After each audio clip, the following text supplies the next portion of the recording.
இளையராஜா வைரமுத்து எப்படி பார்க்குறீங்க? இந்த பிரச்சனைகள் தொடர்ந்து வந்து கொண்டு இருக்கு. இதுக்கும் அந்த கூலி திரைப்படத்துக்கும் ஒரு பெரிய சம்மந்தமும் இருக்கு. இசையா மொழியான்னு வரும்போது திரைப்படங்களுக்கு எது முக்கியம்னு நினைக்கிறேன்? இப்போ முகாந்திரம் இல்லாம வழக்கு தொடர்ந்துருக்காரு இளையராஜா அப்படின்னு பாக்குறீங்களா? அது தெரியாது, அதெல்லாம் தெரியாது. இப்போ விக்ரம் திரைப்படத்தோட தயாரிப்பாளர் கமலஹாசன் தான். இப்போ அவர் திரைப்படத்தில் அவருடைய பாடலை வந்து முன்பு இருந்த அந்த விக்ரம் அந்த பாடலை அவரு அந்த படத்தில் போடும்போது அவருக்கே அந்த உரிமை இல்லையா அப்படின்ற ஒரு கேள்வி வருது இல்லை சார்? இளையராஜா மீது வைக்கக்கூடிய விமர்சனங்களுக்கு என்ன காரணமா இருக்கும்னு நினைக்கிறீங்க? அது அவருடைய பேராசை தான்.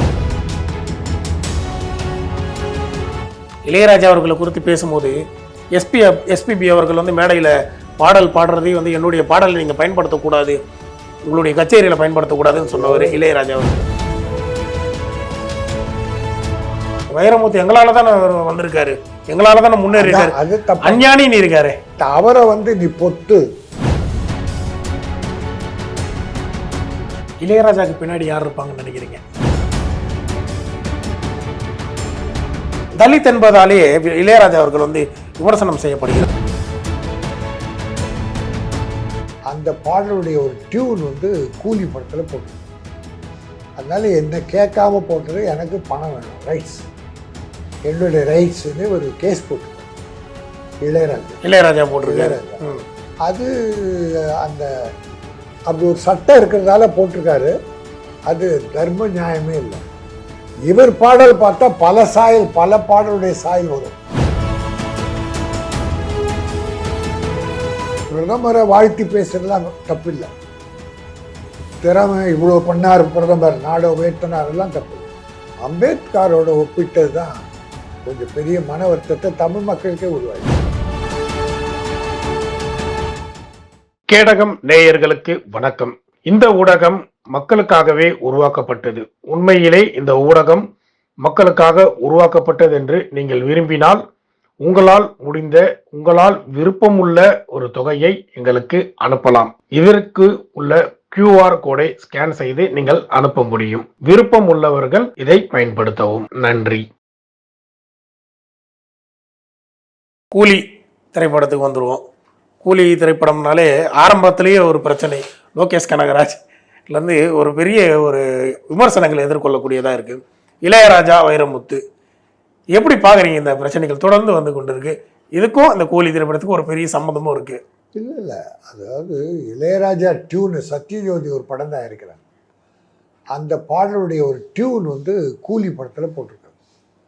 அதனால என்ன கேட்காம போட்டது, எனக்கு பணம் வேணும், ரைட்ஸ், என்னுடைய ரைட்ஸ்ன்னு ஒரு கேஸ் போட்டிருக்காரு இளையராஜா போட்டிருக்காரு. அது அந்த அப்படி ஒரு சட்டம் இருக்கிறதால போட்டிருக்காரு. அது தர்ம நியாயமே இல்லை.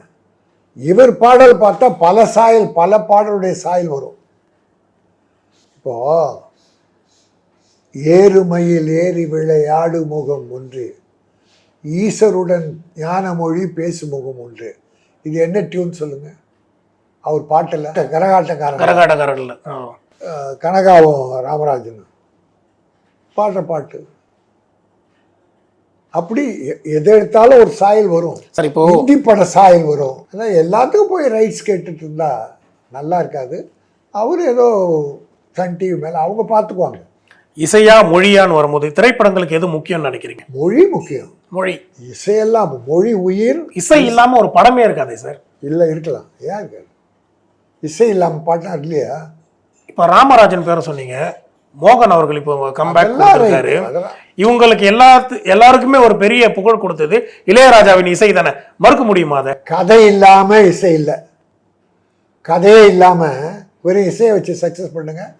இளையராஜாவை குறைச்சி மதிப்பு இல்லை, இளையராஜாவுடைய திறமையை குறைச்சி மதிப்பு இல்லை.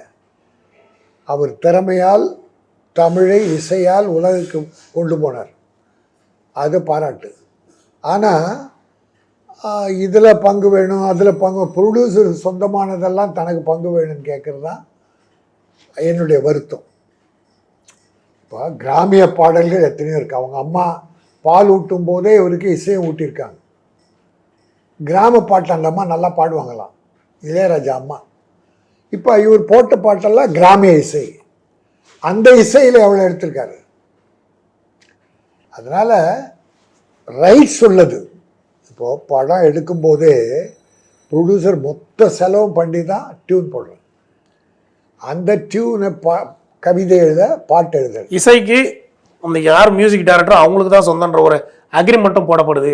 போட்டால் ஒரு சொந்தம் போட்டிருக்குன்னு சொல்கிறாங்களே. அதுக்கப்புறம் பிற்காலத்தில் போட்டது, அந்த காலத்தில் கிடையாது. எம்எஸ் விஸ்வநாதன் காலத்திலலாம் அக்ரிமெண்ட்டே கிடையாது. போட்டிருந்தால் கண்டிப்பாக விடுது. 50% முகாந்திரம் இல்லாமல் வழக்கு தொடர்ந்திருக்காரு இளையராஜா அப்படின்னு பார்க்குறீங்களா? அது தெரியாது, அதெல்லாம் தெரியாது எனக்கு. அதுன்னா சத்யஜோதி வந்து அக்ரிமெண்ட் போடாமல் எந்த டைரக்டரோ இசையமைப்பாளரோ போட மாட்டாங்க. அவங்க ரொம்ப ப்ரொசீஜரை பார்ப்பாங்க. அதில் என்ன அக்ரிமெண்ட்டில் இருக்குன்னு நமக்கு தெரியாது. அந்த டியூனை தான் அது இவங்க யூஸ் பண்ணியிருக்காங்க. ப்ரொடியூசர் பெர்மிஷன் கொடுக்கலாம். இப்போ விக்ரம் திரைப்படத்தோட தயாரிப்பாளர் கமலஹாசன் தான். இப்போ அவர் திரைப்படத்தில் அவருடைய பாடலை வந்து முன்பு இருந்த அந்த விக்ரம் அந்த பாடலை அவரே அந்த படத்தில் போடும்போது அவருக்கே அந்த உரிமை இல்லையா அப்படின்ற ஒரு கேள்வி வருது இல்லை சார்? அவருக்கு உரிமை உண்டு, ப்ரொடியூசருக்கு உரிமை உண்டு, தயாரிப்பாளருக்கும் உரிமை உண்டு. உண்டு. இளையராஜா மீது வைக்கக்கூடிய விமர்சனங்களுக்கு என்ன காரணமாக இருக்கும்னு நினைக்கிறீங்க? அது அவருடைய பேராசை தான். பேராசை பெரிய திறமை, அதே சமயத்தில் பேராசை. ப்ரொடியூசர் வந்து A to Z செலவு பண்ணி பூஜைக்கு தேங்காய் பழம் வாங்குறதுலேருந்து பூசணிக்காய் உடைக்கிற வரைக்கும், இந்த பாட்டுகளுக்கு ஆடியோ ஃபங்க்ஷன் வைக்கிற வரைக்கும் எல்லாத்துக்கும் மொத்த செலவு பண்ணுறான். இசையமைப்பாளருக்கு மொத்த அமௌண்ட்டு கொடுத்துட்றான். அதை தான் நான் ஒரு உதாரணம் சொல்லுவேன். ஒரு கட்டடம் கட்டுற இன்ஜினியர் அவர் கான்ட்ராக்ட் வாங்கி பணமெல்லாம் வாங்கி கட்டடம் கட்டி முடிச்சுட்டு கிரகப்பிரவேசத்துக்கு அவரை கூப்பிட்டு ஒரு பட்டு வேட்டி பட்டு ஒரு 10,000 வச்சு கொடுத்தா, என்ன மோடு நான் கட்டி கொடுத்தேன், வாடகைலாம் எனக்கு தான் வரணும். இளையராஜா அவர்களை குறித்து பேசும்போது எஸ்பிபி அவர்கள் வந்து மேடையில் பாடல் பாடுறதையும் வந்து என்னுடைய பாடலை நீங்கள் பயன்படுத்தக்கூடாது, உங்களுடைய கச்சேரியில் பயன்படுத்தக்கூடாதுன்னு சொன்னவர் இளையராஜா அவர்கள். எவ்வளோ பெரிய விஷயம். உயிர் நண்பர். இவர் இசையால் நட்புன்றது வேறு, பிஸ்னஸ்ன்றது வேறு என்னதானே பார்க்க தோணுது. இந்த இடத்துல அப்படிதான் இருக்கு. இப்போ உங்களுக்குள்ளேயே இந்த திரையுலகத்தில் இருக்கக்கூடிய ப்ரொடியூசர், இசையமைப்பாளர், நடிகர் இவர்களுக்குள்ளே ஒரு ஒற்றுமையே இல்லையே? இல்லை, ஒற்றுமை இல்லை என்பது உண்மை. அதுக்காக உயிர் நண்பரான SBA விரோதம் பண்ணிக்கிட்டார். வைரமுத்து உயிருக்கு உயிரானவர். இவரால் அவரா, அவரால் இவரான்றதெல்லாம் வேற விஷயம். இருவராலும் இருவர். அப்படி சொல்லலையே. வைரமுத்து எங்களால தானே வந்திருக்காரு, எங்களால தானே முன்னேறிருக்காரு, அது தப்பு. அஞ்ஞானின்னு இருக்காரு. அதான் அது தப்பான வெங்காயமரன் அவர்கள் சொன்னதுக்கு அந்த கருத்தை நீங்க எப்படி பாக்குறீங்க? இல்லை, அது அஞ்ஞானி எல்லாம் சொல்ல வேண்டாம். பட் அவரை வந்து நீ பொத்து, நீ எப்படி வந்தேன்னு தெரியாதா, எங்களால் தான் நீ வந்தன்ற வார்த்தையெல்லாம் அமர் விட்டார். அதெல்லாம் பண்ணிருக்கூடாது. வாயை மூடிட்டு இருக்கணும் சொல்லி. அது முடிக்கல, அமைதியான ஒரு பதில் சொல்லியிருக்கலாம். அமர் அப்படிதான். அமர் உணர்ச்சி வசப்பட்டவர். அவர் எப்போவுமே வார்த்தையை விட்டுருவார். ஏன் பாரதிராஜா இளையராஜா எப்படி இருந்தாங்க, அப்புறம் ஏன் விரோதம் ஆனாங்க? பாரதிராஜா, வைரமுத்து, SB இன்னும் எல்லாரும். அப்போது இளையராஜா ஒண்டியை விட்டு விலகி போயிட்டே இருக்காங்கல்ல. அப்போ அவங்க குறையா இவர் குறையா? இளையராஜாக்கு பின்னாடி யார் இருப்பாங்கன்னு நினைக்கிறீங்க? அதெல்லாம் நமக்கு அந்த ஆராய்ச்சிகள்லாம் பாரதிய ஜனதால வர இருக்காரு. இல்லை பாரதிய ஜனதா அவருக்கும் நெருங்கிய தொடர்புல இருக்கு. அவருக்கு பதவியில வர கொடுத்துருக்காங்க. அது அவருக்கு ஒரு ஆசையை காட்டி அது அமர் எழுதி கொடுத்தாரோ யார் எழுதி கொடுத்தாங்கன்னு தெரில. பிரதம மந்திரியும் அம்பேத்கரை ஒப்பிட்டு ஒரு கட்டுரை வெளியிட வச்சாங்க. ப்ளூ கிராஃப் ஃபவுண்டேஷன்ல ஆமாம், ஒரு கட்டுரை எழுதி பண்ணலாமா? அம்பேத்கரும் நரேந்திர மோடியும் பண்ணக்கூடாது, பண்ணிட்டாரு. அது அப்பவே நான் விரக்தி இருக்குமா? அவர் வந்து பல ஆண்டுகளாக கம்யூனிஸ்டத்துல ஒரு ஒன்றிணைந்தவர். பல கம்யூனிஸ்ட் மேடைகள்ல ஒரு ஆரம்ப கட்ட வாழ்க்கைகள் கம்யூனிஸ்ட் ஆச்சு. அதான் சார், ஆரம்பத்துல இருந்து அவர்களுடைய இதுவே வாழ்க்கையே வந்து அந்த இடத்துல இருந்தா துவங்கி இருக்குன்னு பல விமர்சனங்கள் இருக்கு. இத்தனை ஆண்டுகள் நமக்கு எந்த ஒரு அங்கீகாரமே இந்த சமூகம் நமக்கு கொடுக்கலையே அப்படின்ற ஒரு விரக்தி இருக்குமா இளையராஜா? அங்கீகாரத்துக்காக கம்யூனிஸ்டும் போய் பாரதிய ஜனதாவோட சேர முடியுமா? பதவி கொள்கையில் வளர்ந்திருந்தா ஒரு ஒரு ரத்தத்தின் ஒரு அணு கூட அந்த பக்கம் போகாது. கம்யூனிஸ்ட் கொள்கையில் வளர்ந்திருந்தா அவங்க அண்ணன் உண்மையான கம்யூனிஸ்ட். பாவலர் பாவலர் வரதராஜன். எல்லா மேடைகள்லையும் கம்யூனிஸ்ட் பாடல்கள் பாடுவாங்களாம். அதனால் இவர் யாரோ என்னமோ சொல்லி கேட்டிருக்காரு. அவர் தன் இஷ்டப்படியே இருந்தால் நல்லா இருப்பார். யாரோ சொல்கிறாங்க அதுக்கு படிக்கிறாரு. பணத்துக்கு அந்த ஒரு எம்பி பதவிக்காக அம்பேத்கரை பிரதமரை வாழ்த்தி பேசுறதுலாம் தப்பில்லை. திறமை இவ்வளோ பண்ணார் பிரதமர், நாடை உயர்த்தினார் எல்லாம் தப்பு. அம்பேத்கரோட ஒப்பிட்டது தான் கொஞ்சம் பெரிய மன வருத்தத்தை தமிழ் மக்களுக்கே உருவாயிடுச்சு. அதனால் அவர் கிடைச்ச பதவி ஒரு எம்பி. சரி, எம்பி பதவி கிடைச்சிது, என்ன பண்ணீங்க? பாராளுமன்றம் போய் என்ன தமிழுக்கும் தமிழர்களுக்கும் தமிழ்நாட்டுக்கும் இசைக்கும் கச்சேரி வாசிச்சிருந்தார். என்ன இதுலையா, காசிலையா? அதை பார்த்துருப்பீங்க, அந்த வீடியோலாம் பார்த்துருப்பீங்க. காசியில் கச்சேரி வாசித்தாரா? தமிழ்நாடு புண்ணியம் உள்ளதா? புண்ணியம் பண்ண தமிழ்நாடு. தலித் என்பதாலே இளையராஜா அவர்கள் வந்து விமர்சனம் செய்யப்படுகிறார். அப்படின்னு பெரிய விமர்சனம் பார்த்தேன். என்ன தலித்தனா? பலர் அப்படிதான் விமர்சனம் பண்றாங்க. அப்படின்னு பலரை பற்றி எனக்கு கவலை கிடையாது. தலித் என்ற உடன்பிறவா சகோதரர், பட்டியலின மக்களும் நம்மவர்கள், தமிழர்கள். அவங்களா ஒதுங்குனா தப்பு, யாராவது ஒதுக்குனா தப்பு. இவர் அப்படிலாம் அதெல்லாம் தாண்டி எங்கேயோ போயிட்டார். இதான் இசையில் பிராமணர்களை சொல்லுவாங்க. நான் ஜாதி பேரம் இல்லை, ஆனால் சொல்கிறது அதில் அவங்க வளர்ந்தாங்க. கர்நாட்டிக்கெல்லாம் எல்லாரையும் தோக்கடிச்சிட்டு முன்னால் வந்தார. இசையால தன்னுடைய ஜாதியை மறக்கடிக்க செய்திருக்கிறார். ஜாதியை விடுங்க, ஜாதி வெறியர்களை கூட தனக்கானவராக மாற்றி இருக்காருல்ல இளையராஜா. காலில் விழ வச்சார். அந்த பெருமை எல்லாம் உண்டு. அதில் நான் கைகூப்பி வணங்குறேன். இந்த ஒரு பேராசை.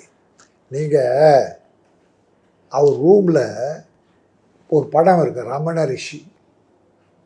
ரிஷி கோவணம் கட்டிகிட்டு இருப்பார். ஆடை ஒன்றுமே இருக்காது, கோவணம் மட்டும். கடைசி காலத்தில் கோவணத்தை கூட உருவிறாங்க வச்சுங்க.